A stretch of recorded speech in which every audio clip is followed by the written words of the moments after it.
Assalamualaikum warahmatullahi wabarakatuh. Hai teman-teman sekalian. Jadi kemarin aku tuh baru megang sebuah kasus. Ada sebuah keluarga gitu ya, suami, istri dengan 3 orang anak yang menuju dewasa, jadi usianya masih remaja ya. Itu, mereka punya keinginan nih berlima berangkat ke tanah suci untuk melaksanakan umroh. Nah, sementara constraint-nya adalah, ada dana kebutuhan pendidikan, karena yang paling tua, yang paling gede nih, mau masuk SMP. Tapi di satu sisi karena ya alhamdulillah orang tuanya juga masih muda, dananya ada, sehat walafiat, jadi pengennya sih sekalian aja berlima nih gitu. Nah, atas, kasus ini gitu ya, maka aku mau menimbang dari 2 pandangan. Pertama dari pandangan sisi agama Islam, yang kedua dari sisi, keuangan. Nah, kalau dari sisi agama Islam ya teman-teman sekalian, kalau misalnya teman-teman adalah seorang muslim gitu ya, enaknya dalam agama kita itu sudah ada pembagiannya, ada yang wajib, ada yang sunnah, ada yang mubah, ada yang makruh, ada yang haram gitu ya. Udah jelas nih posisinya di mana atas sebuah perbuatan. Nah, perbuatan ini, perbuatan umroh ini gitu ya, ibadah umroh ini dia masuk kategorinya kan sunnah ya, yaitu sesuatu yang dikerjakan mendapatkan pahala tapi ditinggalkan juga tidak apa-apa gitu. Memang harus melihat dari kondisi keuangan kita. Nah, terus udah gitu berikutnya adalah kalau umroh sendiri kan, eee, biasanya yang sunnah ini yang, menjadi sebuah ibadah adalah untuk yang sudah baligh gitu ya. Nah, kebetulan anak beliau ini yang 3 orang, memang menuju remaja tapi ya belum semuanya balik gitu. Jadi kalau misalnya ya dari sisi agama sebenarnya yang mungkin butuh gitu ya, yang butuh, yang pengen ngelaksanain gitu ya, itu ternyata kalau digali-gali lebih kepada orang tuanya. Kalau anak-anaknya ikut tuh buat ngambil momen aja nih teman-teman sekalian.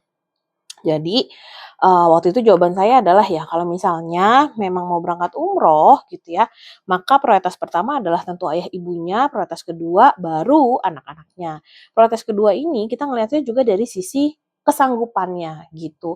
Jangan salah ya teman-teman ya, bahkan untuk ibadah yang sifatnya wajib seperti haji sekalipun, kalau kita misalnya berangkat, hajinya gitu ya dengan meninggalkan hutang gitu ya, yang nggak masuk kategori mampu dong, apalagi ibadah yang sunnah seperti umroh. Ya jangan sampai nih ya, karena kita pengen banget, oke uang ada, tapi misalnya karena anak-anak ini juga masih membutuhkan dana pendidikan ke depannya, akhirnya ada kekurangan yang sangat besar sehingga nauzubillah min dzalik misalnya harus berhutang dan lain sebagainya. Nah, kalau dari sisi keuangan nih teman-teman sekalian, sebenarnya dalam perencanaan keuangan syariah, kita sebagai seorang muslim memang juga sangat dianjurkan, sangat disarankan gitu ya, bahkan cenderung ke arah harus kita tulis gitu ya, yaitu dana untuk ibadah haji dan umroh. Kenapa? Karena haji dan umroh ini kalau dalam Islam adalah dalam perencanaan keuangan Islam adalah ibadah yang memang melibatkan tidak hanya fisik, tapi juga material yang kalau saat ini kondisinya cukup besar. Kita orang Indonesia, kita nggak bisa bohong ya, bahwa kalau kita berangkat umroh aja dananya cukup besar gitu ya, apalagi kalau berangkat haji. Nah, lalu berikutnya adalah yang kedua, karena tadi posisinya secara hukum Islam juga umroh itu adalah sebuah sunnah, sebuah kebaikan, yang mana kalau ditinggalkan juga nggak apa-apa, maka kalau dalam perencanaan keuangan syariah gitu ya, atau perencanaan keuangan islami, kita harus melihat nih, dalam keluarga kita itu butuh dana apalagi next-nya, apalagi yang mendekat gitu, apalagi yang terdekat gitu ya. Contoh nih, karena di sini dalam kasus yang saya pegang, anak-anaknya ada yang mau masuk SMP, maka dari itu saya nyaranin aja gitu, kalau misalnya emang pengen berangkat gitu ya, hatinya sudah terpanggil rindu sekali dengan Ka'bah, rindu sekali dengan ingin, ziarah ke makam Rasulullah Shallallahu Alaihi Wasallam gitu, ya udah nggak apa-apa, mungkin bisa berdua dulu gitu ya. Apalagi kalau misalnya 3 anak ini ada tempat, aman untuk dititipkan gitu. Nanti dananya gimana? Kalau memang ada kelebihan nih, yang tadinya awalnya adalah untuk umroh berlima gitu ya, apa namanya, tapi pulang-pulang tabungannya nol gitu ya.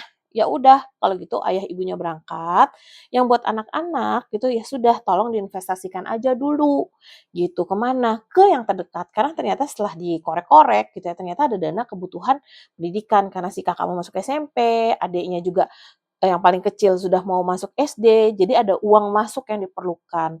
Nah, kalau udah kita berhadapan nih gitu ya, yang satu kita ngomongin umroh sunnah gitu, sementara kita nyekolahin anak itu wajib, karena kita kan nggak boleh ya dalam Islam itu untuk meninggalkan generasi yang lemah gitu ya. Apalagi ini sekolahnya tanda petik juga bukan yang, oh kita nyarinya yang harganya mahal banget, enggak gitu ya. Ya yang sesuai dengan kebutuhan dan visi misinya keluarga lah gitu ya. Maka ya, sudah kita dahulukanlah si dana pendidikan ini.